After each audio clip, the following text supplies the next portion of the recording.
இனி வீட்லயே பானிபூரி செய்யலாம் எல்லாரும். ஆச்சி பானிபூரி கிட். நீலகிரி மாவட்டம் குடிசோலையில் உள்ள குடியிருப்பு பகுதியில் உலா வரும் சிறுத்தைகள் மற்றும் கரடியால் பொதுமக்கள் அச்சமடைந்தனர். இதுகுறித்து எமது செய்தியாளர் அனீஷ் வழங்கும் கூடுதல் தகவல்களை கேட்கலாம். வணக்கம் அனீஷ். சிறுத்தை மற்றும் கரடி வனப்பகுதிக்குள் அனுப்பப்பட்டதா? அது குறித்த விவரங்கள். வணக்கம். நீலகிரி மாவட்டம் என்பது வனப்பகுதி அதிகமாக கொண்ட மாவட்டம் என்பதால் இங்கே இருக்கக்கூடிய நகர பகுதிகளில் அடிக்கடி வனவிலங்குகள் நடமாட்டம் அதிகரித்து வருகிறது.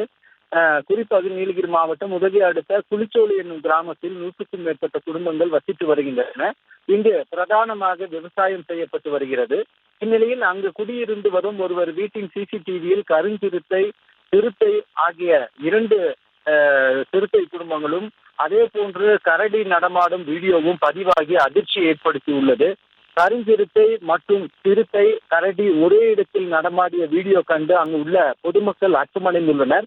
மேலும் தொடர்ந்து வனவிலங்குகள் நடமாட்டத்தை கண்காணித்து தக்க நடவடிக்கை எடுக்க வேண்டும் என பொதுமக்கள் வனத்துறைக்கு கோரிக்கை விடுத்துள்ளனர். சுபா,